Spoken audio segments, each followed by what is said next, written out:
anytime you embark on an effort like this, you're going to need to get lawyers involved. Yep. So where do you go for legal advice? Well, if you're Corey Mason, you go to the Rebecca Mason Law Firm.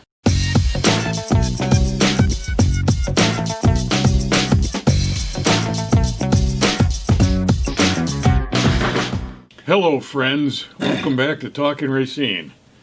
Mr. George Myers. Morning. Jim Spodek. Morning. And Ken Jorgen. And, hot news. Cool off here a little bit.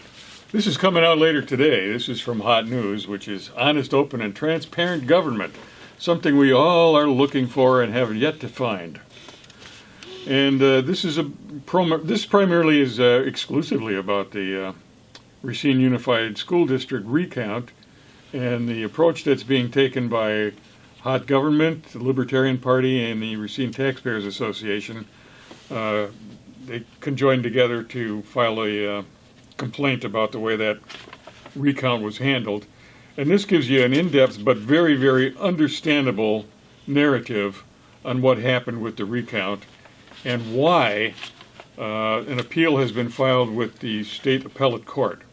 I thought that was interesting, I was in here, that there was a consideration to just not do it because the chances of success wasn't looking too good. There were the friends of the mayor with Lisa Neubauer in the appeals court and getting up to the Supreme Court, and so, But we decided there was a community interest in it, and that we should. It's a statewide appeal interest, it. You're absolutely right. Absolutely. This will have an impact on the way all of these things are run in the future. And right now, if this effort was abandoned, then there basically would be no recounts allowed.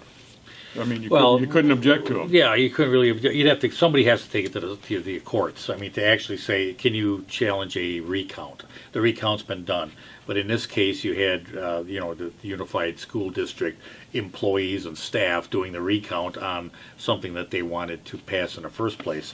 So, yeah, is there some questions? Obviously, there is. No, that was home field advantage. Yeah, definitely. Big so time. when you want to say, hey, you know what? If we think there's some issues or some problems with this count, we'd like to check somebody's warrants. Oh, you can't do that. Well, that's what the appeal is. That we want to make sure that anybody in the state on a recount has the opportunity to at least examine that recount. And if there is some glaring issues, they can be brought up. And I think that's only right on any issue. And one of the things that we suspected, and it's been confirmed, is that there was an awful lot of money that came through the Unified School District to fund that campaign to convince everybody that they should vote yes for the kids. That's real interesting. Once you get into that part of the approaching funding. $500,000 in public relations that went out, and advertising and propaganda, if you want to be directly honest. Well, and the getting some of that money in from business interests that were going to gain a lot more than that by getting some contracts out of this $1 billion that's floating around there. I'll go so far as to say this was a classic pay-to-play. This is about as good as it gets. And, I think you're right. Yeah, and I'm going to put on the finance reports because they were given to us from the 1st of January to the end of July on the Yes for Kids finance reports, and they were startling, really, where that money came from. And you guys want to start with it. Here's. I just want to go back one thing though, and I'm going to put it on the screen. We did get an email.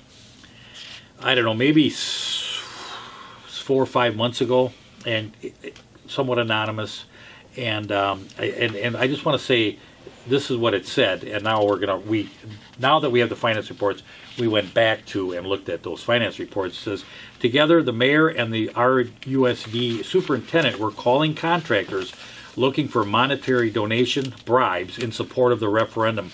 According to them, Riley Construction gave $20,000, Camosa gave $15,000. As a result of the last referendum, Riley was awarded a no-bid construction manager contract to build Knapp School, Olympia Brown School, and the addition to Gifford School. As a construction manager, Riley received bids from subcontractors prior to submitting to RUSD. Riley was low bid for the masonry, concrete, and carpentry contract. So there was an inside deal here, but we did go back and I did check, and it's absolutely right. Riley gave actually 22,000, and Camosi gave 15,000. But they're not alone. Oh, and they're not the big spenders either. No. I mean, the biggest one here is the National Education Association out of Washington, D.C. Guess how much they gave? 150 grand. $150,000 Basically, From the National Education Yeah. Association. So basically, teachers union. Yeah. Yeah. to support a local school referendum. Yeah. That's amazing. From Washington, D.C. You had the. And that's a lot of money too, 150,000 bucks. A chicken feed. Coming from Well, I mean, and we're that's- talking about a campaign for the kids. And Yeah. that's maybe a third of the total. I mean, Yeah. we're looking at like somewhere upwards of $400,000 to $500,000 that was spent on that campaign. All those slick ads that you got in your mailbox, they were all funded by this, and they were all in support of the Unified School Districts referendum for $1 billion Yeah. over 30 years. I mean, this was orchestrated pretty. Oh, pretty it damn was good. well done. Now, Yeah. the other one was Gatehouse Development. They're doing the hotel at Festival Park. They gave $10,000.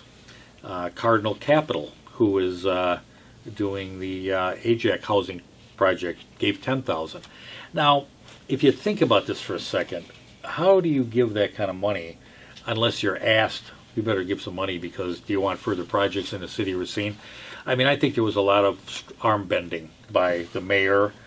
And Well, we that's can the get into that. report, and this certainly seems to support that. Yeah, Yeah. yeah. Well, and this is nothing new. I mean, we've all run into contractors, a lot of you out there may have even, where they're very concerned about stepping out and saying something contrary to what the city wants them to say. In other words, to talk about divulging some of the things going on in the city because they don't want to lose possible contracts themselves. Right. So the businessmen themselves have become dependent on it.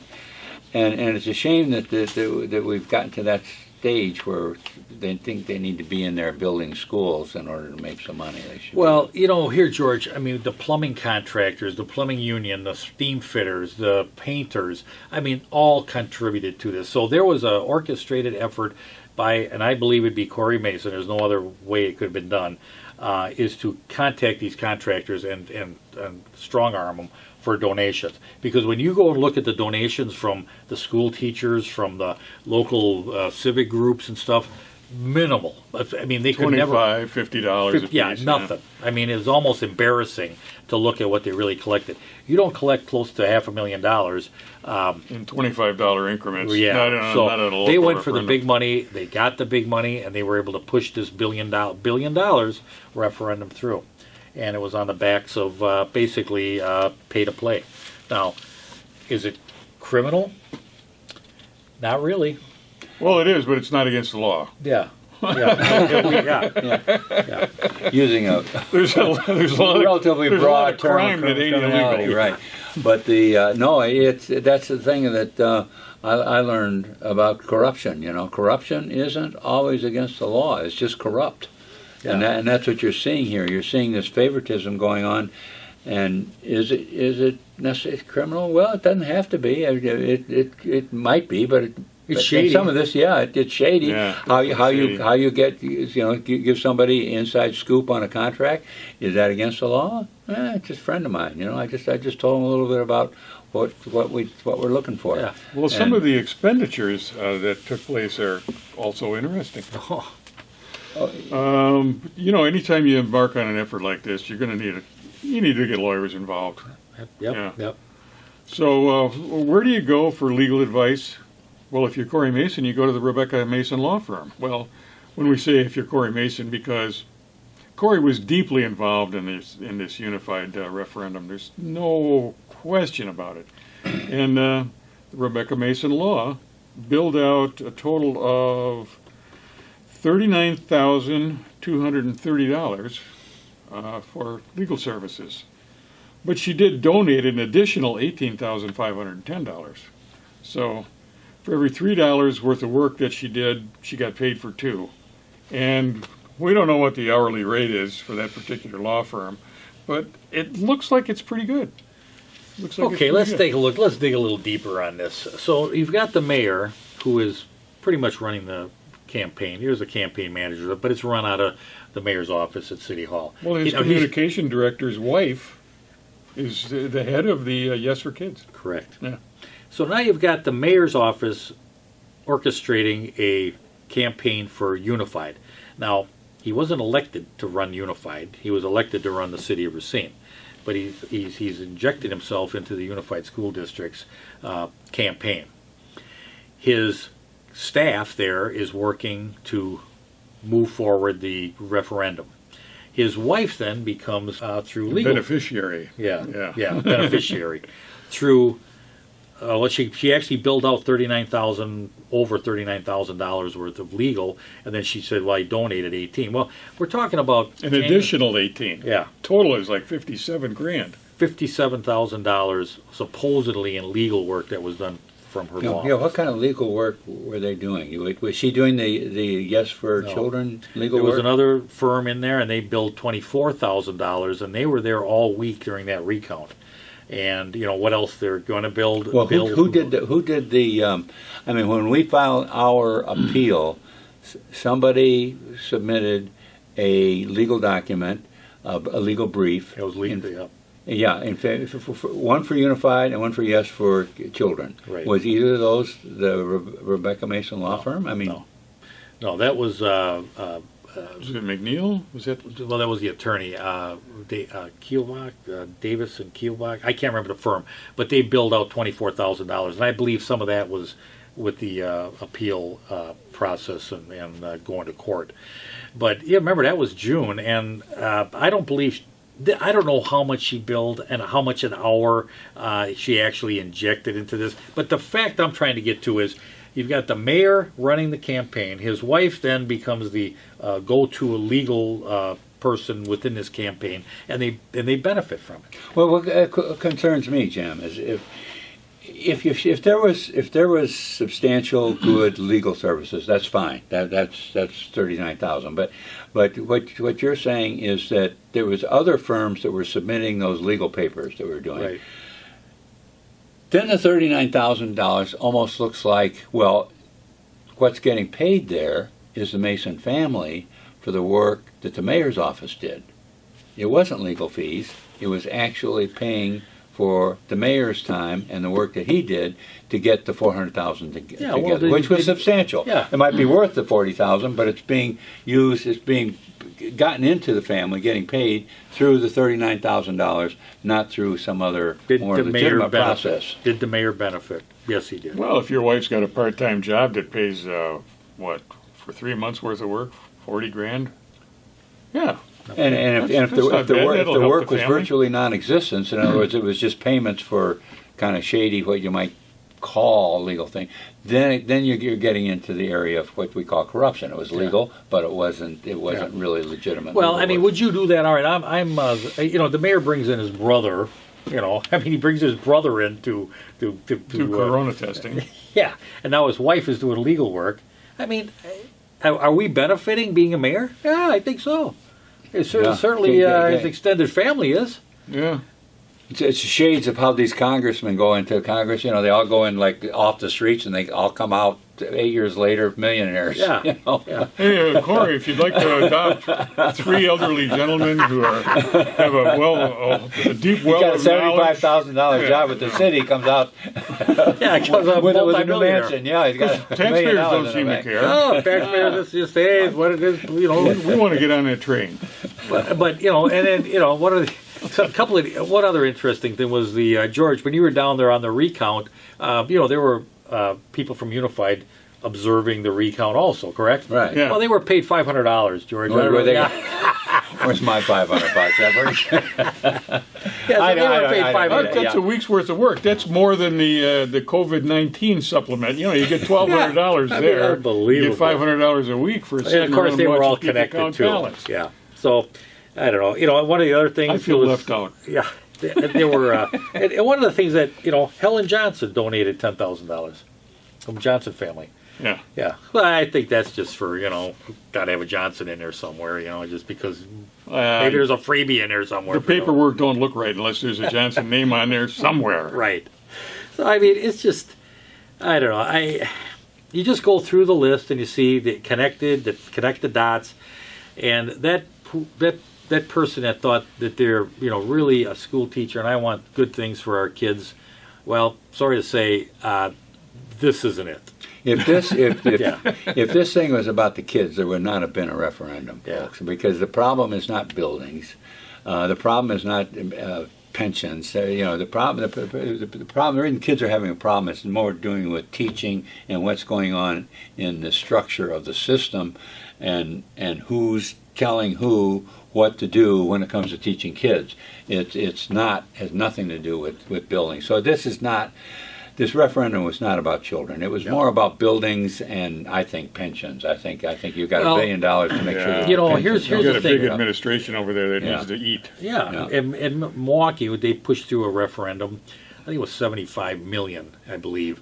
Immediately after that referendum was approved, they took, I think it was like $24 million, put it in the pension fund. Yeah, that's And that's what's going to happen here. They think that, if the community really thinks that this is going to be for the kids, you're not going to find $1 billion worth of buildings No. at the end of 30 years. what you're going There's to no find way. here is that No way. the Act 10 will then be undone through the amount of over levying the community for this $1 billion to be able to put back into their pension fund and take them back up to where they feel that they should be. I mean, this is strictly a union backed referendum for the benefit of the administration.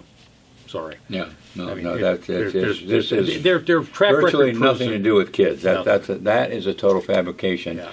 Well, if the community really wanted this, if the community saw value in what they were getting from the educational system, it wouldn't require $400,000 in public relations to get them to vote for it and win by 5 votes, Right. and that's questionable. Well, and that We think that they you said lost. there- Yeah, well, yeah. You can get to that in just a minute, but that's the underlying problem that I have. The RUSD, the school system, already takes $250 million every year from the public, and look at their product.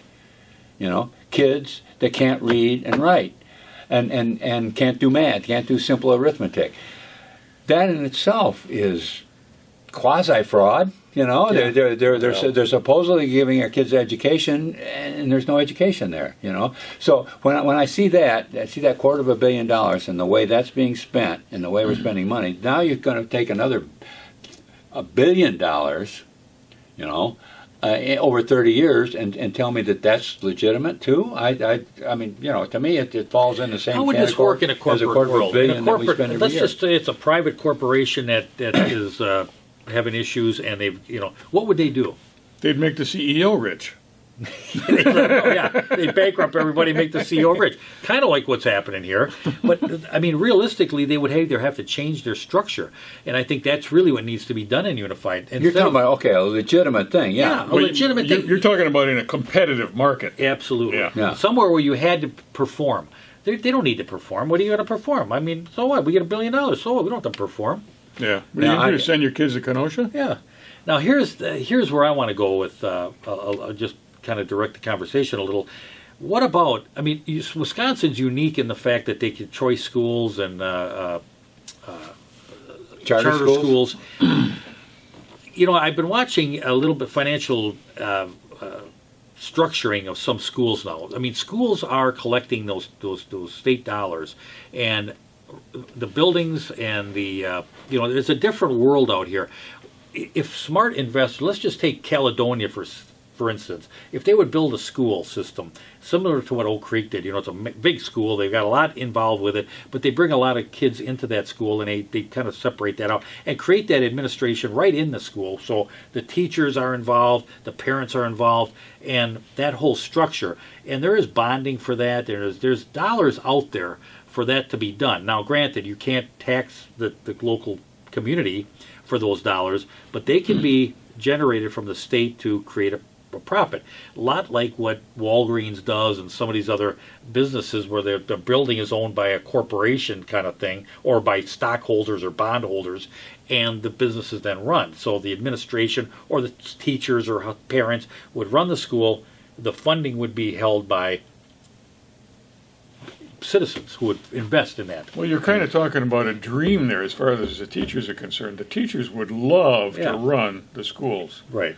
They would love to create their own educational experience for the kids, but that's not allowed. I mean, everything is top down in this Right. day and age, and it's we don't have a problem with the teachers. Teachers are, by and large, hardworking, underpaid Right. people. Right. No, But- there are a lot of good teachers out there, but it's just. I mean, there are some teachers that aren't that good, but Right, most yeah, of but the they- large majority of them know how to teach. They've been trained to teach, and they want to teach. And the big problem, and I've been since Bernice Thompson was around. You know, I learned from her, and we preached to each other. The biggest problem is the administration gets in there and interferes with what the teacher wants to do and the best way to teach kids. If we could get rid of that, and I think that's what you're talking Well, about. here's Doc, what I'm clean saying that is up what and the get a much administration better here is education going. dictates to all these schools. What if you took one school, put it here, and said everything was focused within that school? You know, that school kind That'd be of runs interesting, itself. yeah. And that's what charter schools basically do. I think that's that's the idea. Well, to that's- break away from the administration, right? Right. But That they- was they the old determine- model before Unified. Was Right, the individual absolutely. schools ran and their maybe own. that's what needs to be done. You know, you're talking about $1 billion here. You're talking about everybody's got their hand out and it's getting filled. Their pockets are getting filled. And so let's really look at the kids now and say, can we really draw an education? Can we say the kids are getting a better product? Yeah, I No, mean, we're I not think we getting it now. can. Yeah. Yeah, let's face it. I mean, statistically, they've been underachieving for years, and we keep pumping money into it. I don't see it. I think there's better ways. Yeah. What we're talking You about. know, local schools work. I think that this charter schools and choice schools are a real avenue for a different way to function. And They're kind of a throwback in a way. yeah, they are kind of a throwback. And I think if you bring the teachers and the parents together and this incorporated together. Now, granted, they'll be on some online learning and different things, and all that can be incorporated. But you still need, I think, The main thing is that the proper people are making the decisions, which is the parents and the teachers, Right. not an administration You know what that sits this- over in an ivory because tower. what this told me telling when I what's looked going at on. these financial reports, what this told me was the teachers aren't hooked up in this. That the community's not hooked up into this. This was done with dollars pay to play. That's all this was. That's Yeah. all that was. Yeah. $1 billion pay to play. It's an industry more than an educational system in a lot of respects. Yep. Well, I'm going to cover here this for just a minute. This is the ongoing report on the COVID-19 comparing Kenosha with Racine, which we said last week probably got the kibosh put on it when the state mandate came down for wearing masks and being indoors, et cetera, et cetera. We were going to compare the two communities because they're very similar in size, social structure, et cetera, et cetera. Now, last week, Kenosha had 8 new deaths due to attributed to the coronavirus, whereas Racine had 1 last week. That's quite a difference. Yep. Just for last week. So it appears that we're maybe on a better path, but however, we have more new cases than Kenosha had last week. So we'll keep looking at this. And I'd like to keep an eye on it. Yeah. One week does not determine Right. what. Well, Well, a it's week just- earlier, it's there just were more, secondary there were more study, deaths yeah. in Racine. So, yeah, I mean, I don't know. I I think it's going to be anyway. It's going through the system. Mask, no mask, hooking up with each other, not hooking up with each other. It doesn't matter. I mean, I think it's just going through the system. You know, it's going through our communities. Well, I had an interesting thing happen to me the other day. I had an occasion for a doctor's appointment, and when I walked into the clinic, which was Aurora, and there's a gal there, a nurse at the desk, and she says, come on over. I says, okay. So I come over there, and she's got a box of masks. I've got one of the N95 masks on. She hits me with the laser beam in the forehead, and I forgot everything immediately. No, but she told me that the N95 mask is not approved. Now, that was earlier on. That was Yeah. the standard. And now she said, no, you can't wear that because it protects you because it's got a filtration system on it, but there's a little flap on there that opens up when you exhale. Exactly. Yeah. Yep. So they're saying that that's not as good as the other ones. Well, now the other ones, I mean, they're basically pretty flimsy, and the air escapes out anyway. It doesn't get filtered on the way out. I mean, it blows up Over and it and blows down. over and over again, the mask. You keep it in a It's basket. just it's just a crazy, crazy issue. Yeah. But No. The masks are more of a control thing than it is I really believe more than a safety. Not control of the virus, control of people. Well, it keeps you mindful, I guess. Well, it keeps as you much from as- spitting on people. Yeah. And I've done that, and we spit across here all the time. So. Yeah, we need to talk about that, Jim. I'm thinking I want to move over where George is seated. George catches a little action over there. Watch out. So what else do we got to cover, guys? Anything? You bring any more, George? You got any? George looks at the news. No, I tell you what I thought was interesting though. He says no, and then Illinois, he's got the paper. Illinois may have a Judge Frederickson in its midst. Down there in Clay County, a judge has subpoenaed the governor to come to his court or face a contempt charge, and he's charging the governor with having passed an illegal mask, broad thing like our governor did, and saying can't do that. And it's just interesting that these judges pop up. It's almost like old-fashioned constitutional, basic individual rights judges saying, "You can't do this. You can't tell people." Well, this is relief for me because I was worried that they were going to have a governor that didn't go to prison after he was in office, which would When that you would said be. Governor of Illinois, I thought, well, he must be going to prison. Well, like one person pointed out, when quarantining is dealing with people that are sick, but when you put people, force them to go to stay in their homes and they're not sick, that's not quarantining. That's home incarceration. Home incarceration. House arrest. Yeah, house arrest. So and that's what's happening with these masks and stuff. It's just getting ridiculous with them. And there's a judge down there in Clay County that's subpoenaing the governor of the state to come to his court and face charges that he's violating the law. Well, don't be paranoid. Don't be wandering around wondering if this stuff is floating. Well, it is floating around. Yeah. But don't be so concerned about it that you're afraid to go outside. I mean, we got people walking dogs that are wearing masks and driving cars alone out in the country wearing a mask. I mean, there's extremes both ways. Be cautious. Wash your hands. Don't cough on anybody. Stop touching your eyes and your nose, etc. And, we'll get through this thing. Yeah, we will. And we'll be back next week. And we'll see you then. Thanks for being here.